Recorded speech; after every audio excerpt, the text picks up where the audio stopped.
Mikey, a point on the road this afternoon at Aldershot. How do you reflect on the performance this afternoon? If I'm honest, I thought performance levels were poor. Probably a game of two halves as well. Not a cliche saying. I think we struggled to get a rhythm in the 4-3-3 against their 3-5-2, and like I say, if you get the system matchups like that, it's like a game of kamikaze. And I thought that they were a bit sharper and quicker in certain areas. We didn't do some of the basic stuff. I know the pitch is dry, but still, like, you know, come on, it's the basic stuff. And I felt, if I'm honest, I think the positive going into half time was that we won 2 or 3 down. You know, we just, again, just people not doing the simple stuff, and that falls down to me because I picked the side. Said to lads, we've got a week now, and we need to probably break off into 2 groups and get one group up to speed, because we've got 2 games that, you know, like quitting over like 3 days, sorry, and you could see that there that still players were still feeling it from Tuesday. So yeah, we need to have a look at that. Thought we had a chat half time between us all, and thought we came out second half, we should have scored 2 goals. Thought there was 2 really good chances, then probably 2 3.5 chances. And then I thought we had good momentum, and then we just switched off again at the back and not doing the basic stuff to keep momentum. And yeah, it was just anybody could have won it at back end one. It was exciting, but better second half.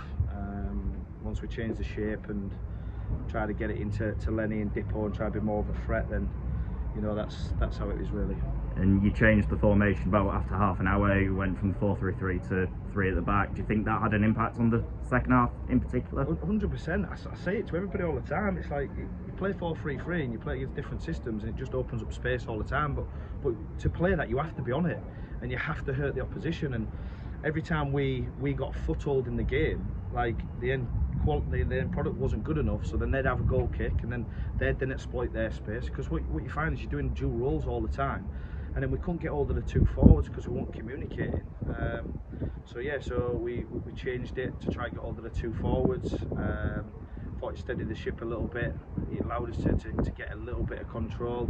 We knew that we had to change personnel because there was some just not good enough today, miles off it, if I'm being honest.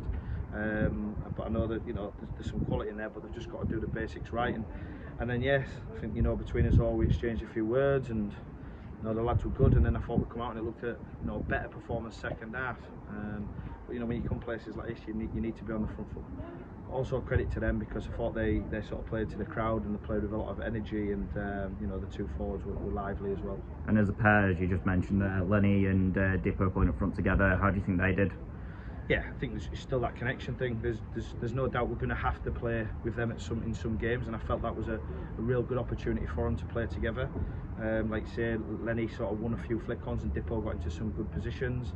And I just think, you know, the more times we do play with them, it won't be every week, but when we do play with them, you know, they'll grow that connection. And I think, you know, that the threat, I said it last time, you know, centre halves don't want to play against them, do they? And I think they combined into for the goal as well, which was good. And the first of 3 successive Saturday away games. Obviously we're away at Dorking next week. The fans travel down in big numbers. Yeah, unbelievable. Just not good enough for the first half, was it? But they kept going. I think we give them something to cheer the second half, because we started to get a foothold in the game. But no, they're absolutely class out there. There was obviously over in that far corner, and then obviously when we scored, I was, you know, yeah, we were delighted, but I was delighted for them as well. And on that game at Dorking next weekend, how will you be getting the lads prepared for that in the week? Yeah, we just spoke out there. We have to probably gonna have to break off into 2 groups and really push a group, and start to demand some high quality work and be on them all the time. It's very difficult when you're playing, especially when you just started the season. You've got, you know, what, 30, 40 new players. It's, you know, you can push players, but they're going to break. You know, Callum Harriott probably at that position there, his hamstring started to hurt, not fit enough, coming too late. So we have to sort of try and manage one group, but we have to really push them now, because we can't use it as an excuse. You know, you can see it night and day that there's a group which just probably can't sustain playing 2 games in 3 days. So we're going to have a look at that.